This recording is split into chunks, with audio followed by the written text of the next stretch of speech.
তীব্র তাপদহে তপ্ত পাকা রাস্তার উপর ভাজা যাবে ডিমের অমলেট, এমনই ছবি দেখুন নজরে দেওয়াঙ্গা পেজের ক্যামেরায়। জানিয়ে কি বললেন? দাও ফিরে সে অরণ্য। আজ 22শে এপ্রিল ধরিত্রী দিবস। পৃথিবীকে ধ্বংসের হাত থেকে রক্ষা করার জন্য সর্বসম্মতিক্রমে ধার্য করা এই দিনটি হলো ধরিত্রী দিবস। ধরিত্রী মানে ধরা বা পৃথিবী। আজ কেমন আছে আমাদের পৃথিবী?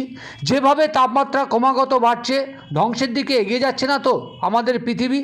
যেভাবে পরিবেশের ভারসাম্য হারিয়ে যাচ্ছে, তার দায়িত্ব আমাদেরকেই নিতে হবে। তা না হলে পৃথিবীর পাশাপাশি সমগ্র মানবজাতির জীবকুল একেবারে নির্মূল হয়ে যাবে। জলবায়ু পরিবর্তনে বাড়ছে তাপমাত্রা, নাজেহাল হয়ে পড়ছে মানুষ। স্বস্তির পথ কবে মিলবে জানেই না কেউ। তীব্র তাপদহে ফাটছে মাটি, নাবছে ভূগর্ভস্থ জলস্তর। কখন কি হয় একটা চাপা আতঙ্ক তাড়া করে বেড়াচ্ছে সমস্ত মানব জাতিকে।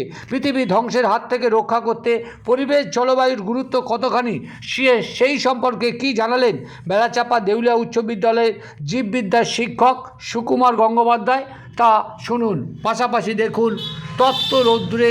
আজ 22শে এপ্রিল, ওয়ার্ল্ড আর্থ ডে, বিশ্ব ধরিত্রী দিবস। এই মুহূর্তে আমাদের এখানকার উষ্ণতা প্রায় 40 থেকে 45 ডিগ্রি সেন্টিগ্রেড এর মধ্যে ঘোরাফেরা করছে। দুর্বিষহ আবহাওয়া, চারদিকে প্রকৃতি যেন জ্বলছে। তার কারণ প্রকৃতি তার অন্যায়ের প্রতিশোধ নিতে শুরু করেছে। রবীন্দ্রনাথের একটা লাইন এই মুহূর্তে মনে পড়ে যাচ্ছে, মরু বিজয়ের কে তনু উড়াও উড়াও হে প্রবল প্রাণ, ধূলির এই ধন্য করো করুণার পুণ্যে হে কোমল প্রাণ।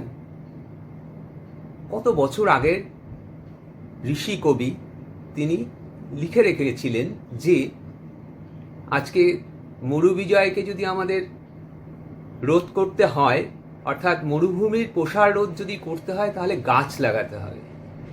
যেভাবে উষ্ণতা বাড়ছে, তার একমাত্র বিকল্প পথ প্রকৃতির স্বাভাবিক বাস্তুতান্ত্রিক সম্যতা ফিরিয়ে দেওয়া। দাও ফিরে সে অরণ্য, লহয়ে নগর। কথাটা যে কত সত্যি তা আজ আমরা হাড়ে হাড়ে অনুভব করতে পারছি। গ্লোবাল ওয়ার্মিং নামটা খুব সবার কাছে পরিচিত।